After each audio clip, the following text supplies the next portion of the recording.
Hey, good morning, everybody. It's time now for Putnam County Today here on 94.3 WREB. With us, Mayor of Greencastle Sue Murray comes by.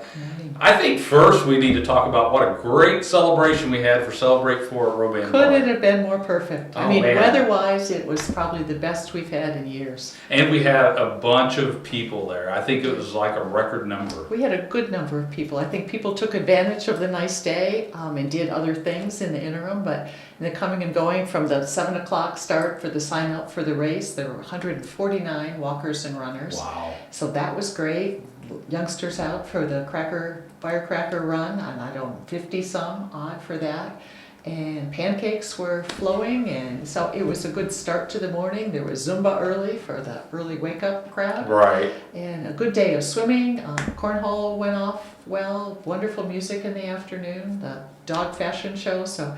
And of course the culmination with the fireworks. That's Big right. Bounce was there. We had kids lined up forever for train rides and to get on some of their equipment. And most certainly we appreciated you all being out there. Yeah, we the love music that, with yeah. the fireworks is very special. Yeah, and we did actually do something a little different this year. After Star Spangled Banner, we done a verse of each one of the military songs, anthems. yes you did. And you know, I think sometimes we tend to forget those veterans that actually give us our freedom. So it's kind of a way we can kind of give a little shout out to each one of those branches of the military. So Well, it was greatly appreciated by We everyone loved it. there, and we did enjoy it. So thank we you. had a good time, and of course, start working on next year, right? Boy, was that, it's that fundraising thing that you have to do Right. in order to have money to put the event on. And again, we're generously supported by so many people, both from the $1,000 to the $25 range.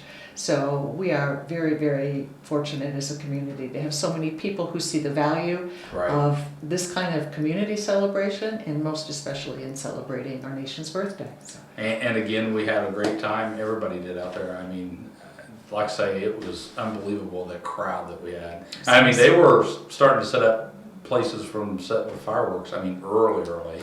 Yeah. So, well, let's move ahead now. We have a Oh. city council meeting coming up tonight. Yes, we do have a council meeting tonight. And aside from our regular business, what we have to do once a year is all of those companies that we've granted tax abatement to during these past years, we have to go back and make sure they're doing what they promised Okay. in order to keep that tax abatement. So we have a good number, I think it's 6 resolutions that talk about everyone that we have tax abatement given to and where they are in terms of their investment and the number of employees to make sure that they're keeping up their part of the bargain for the abatement.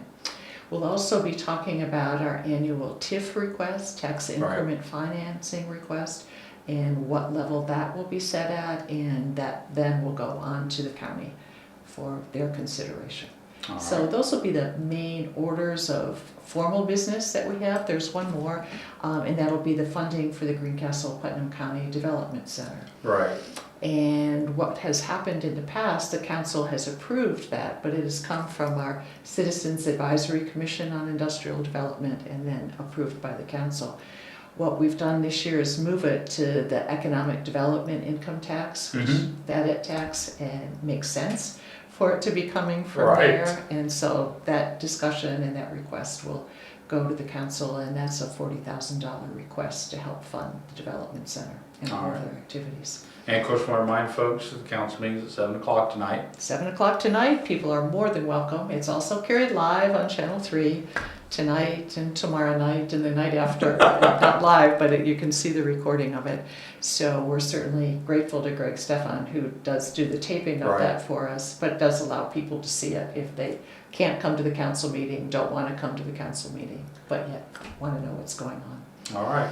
Well, let's change gears a little bit, and construction full swing. Gosh, yes. in Greencastle. I think a lot of people want some updates on how things are going. Sure.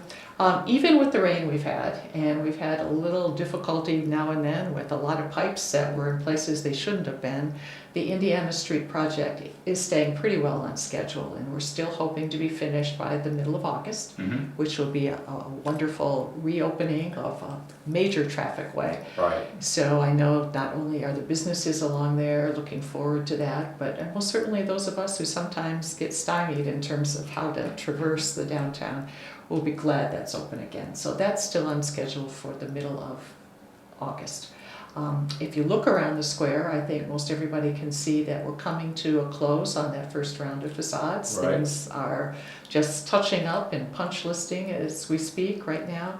And the wonderful part about all this is that the businesses that were affected by the May 17th fire of 2013, they're coming back. Great. They're coming back, and the pawn shop has officially reopened. Dr. Wayman is moving his practice back in, Right. and by the middle of this month, he hopes to be open.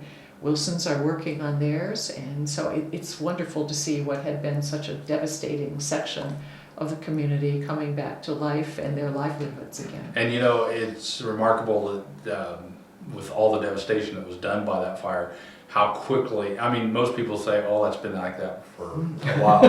But you know, I don't think people understand all the different hoops everybody has, even the city has to jump through to get that back to where people can actually move in And again. there's, a lot of discussion among the insurance companies Yeah, about exactly. culpability and, who's Right. really responsible. And it took a while to sift through all of those issues, but I think people are coming back, and they're gonna come back stronger in newly defined spaces, and that's exciting to Yeah, see. it is.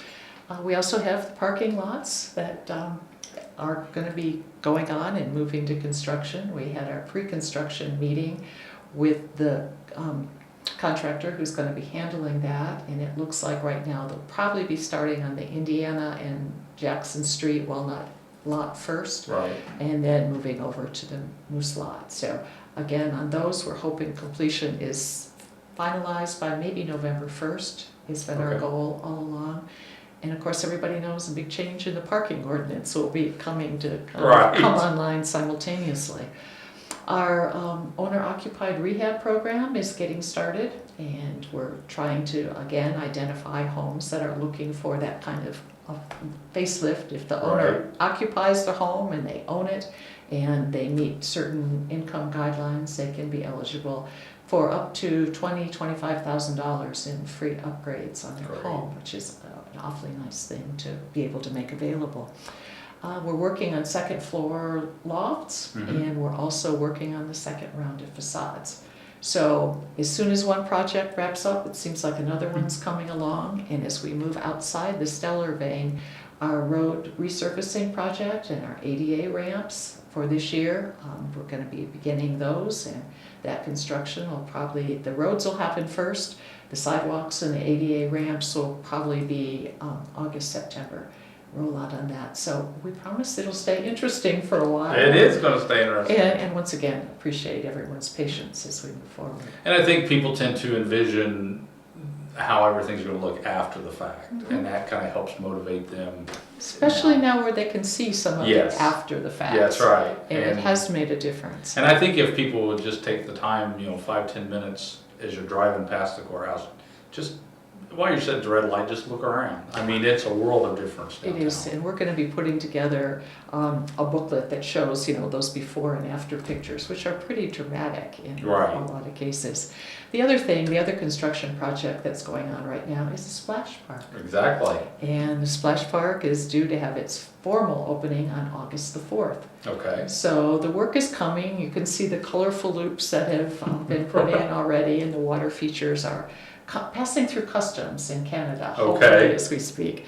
And those will then be up and in place, and I think it'll be a wonderful addition that will last far beyond the swimming season Exactly. and the warm weather that we typically have after the pool closes and into September, and sometimes even beyond.